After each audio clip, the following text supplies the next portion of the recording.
Hi guys and welcome to my YouTube channel. There's a couple more bits I'm going to go over before I take Max out for a walk, which I'm going to do a bit later on. Alexa, what's the time please? It's 8:47 a.m. Alexa, the thought of the day. The phrase visit is usually defined as, in a way, somewhat, rather. Alexa, can you tell me a joke? Why do Scottish people like doorbells? No knock less, no knock less. Oh my goodness me, that's terrible. Right guys, so there's a couple of more things I want to go over that happened yesterday. So yeah, I spent most of the day around my mum, so not one person called me, two people called my mum. I didn't go out to the shop, so I stayed sat down for about 6 hours. The French doors were open. Max did go outside. And Veronica came out, Mum's next door neighbour, and she opened the door and she shut it. And I really didn't see anybody apart from my mum yesterday. The postman came as well. My mum's got a blonde post lady. Very pretty she is as well. She put the post through the door. I don't know what the post was, that's my mum's business. But what she did tell me is that she's stopped my father's car insurance, and she's notified Medway Council to get my father off the voting list because Derek Trower is obviously dead. So she's been doing it herself because her helpers have not been helping her, so she's got my dad off the voters register. She's closed down his car insurance. She said there's nothing she can do about getting rid of Dad's car because she can't find the logbook. There's a blue logbook that goes with Dad's Toyota Starlet. And he didn't put the car in his name. It's still registered to the previous owner, which was a woman. So my mum can't find the logbook to get rid of the car. The car's on sawn and it's stuck in the driveway. It's not my mum's fault. She said they'll just have to come and tow it away eventually because nobody will take Dad's car without the logbook. That's what Mum said to me. That's why the car is still there. My post yesterday, what was that? I don't think I had anything. I know oh yes I did. I had some sample come through the door. Sorry mate. I had a sample come through the door from Yates, Woodward Avenue, Yates. This was my post yesterday.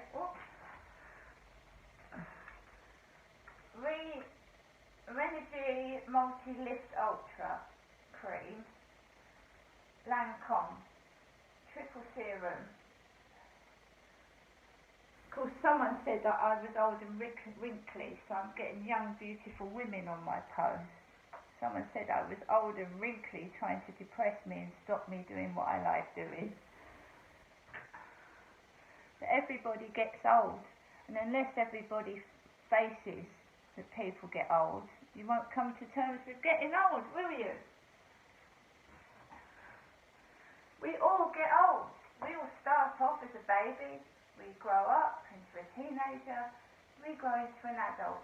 We have prime time, like between 20 and 40, I would say, and then you start going on a decline.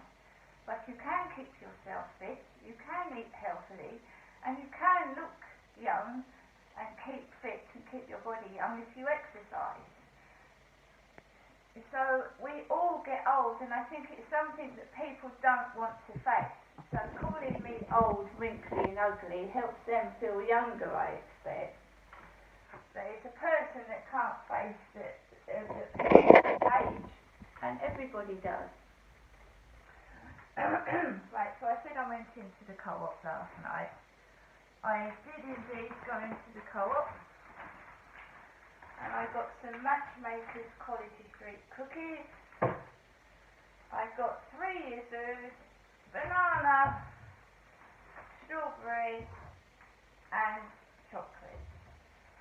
And for lunch, because I had a takeaway yesterday, I am just going to have a can of chicken meatballs in tomato sauce. And I'm going to dip some bread in the tomato sauce because that's what I do. And I know I'm messy. And later on this afternoon I've got some angel cake and I'm going to have a cup of Nescafe 3-in-1 coffee. There's no need to go into the Co-op today because I went in there last night. Right? I also keep fit by walking around the riverside, but I'm still suffering mentally, emotionally. I'm still suffering at times from deep depression, and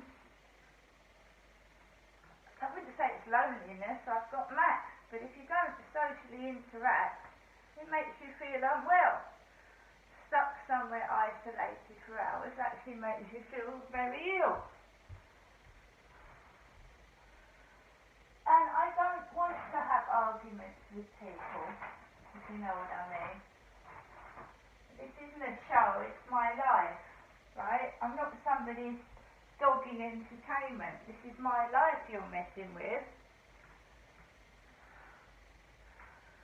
And of course, when I came in, my neighbour upstairs was in. I was tired, I was worn out, but did I get cross? Did I get angry? No, I didn't. Kids need to play. It's not their fault the place is not soundproof. As for my gas and electric bill, my mum is going to help me. She said maybe she could get me a worker to help me with my problems, such as the place where I'm living, the noise, and with help with my gas and electric bill. Because I cannot get through to British Gas at all. And it's not my fault. I had a bill saying that I didn't need to set up a direct debit until November. Now I've got a letter saying that they're going to give me a bad credit rating, and I'm going to show this to the worker. It's very confusing getting one bill saying you're in credit, don't worry until November. Then you get another bill saying that you owe £409, they want it straight away, and they're going to add £13 on top of it and put me on a bad credit list. I mean, what the hell's going on? And also, I watched a quiz last night.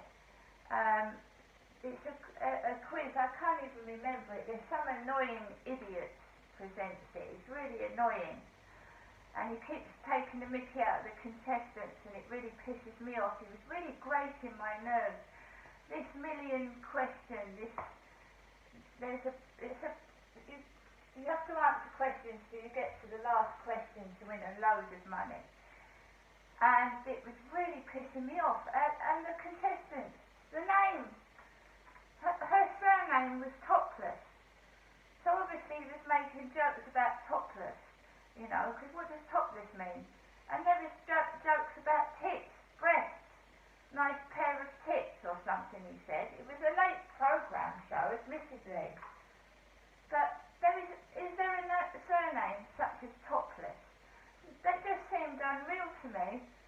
You know, like Coronation Street, when they watch the telly, the newspapers are fake, aren't they? The paperwork is fake, the bills are fake, birth certificates and etc. on a soap opera are fake, because those people aren't real. They're characters in a soap opera. So when he said he introduced this woman as so-and-so Topless, I thought he was joking. Is there a surname Topless? I know there's a presenter somewhere called Kit Kat. His surname is Kit Kat. And then we've got that Commode character. When I first came to Kent in 2008, my mum had a commode pot in the bedroom, and then this commode character appeared on the telly. Commode is a portable toilet for disabled and elderly that can't walk down to the loo. Made me roll up, because there's all tit jokes and breast jokes, a nice pair of tits, someone said. I mean, these presenters can be so annoying. They take the piss about what the contestants are wearing to get a laugh from the audience. But then the poor people go home and think, oh, is my top that ugly? He made comments about my hair. You know, some people on these shows,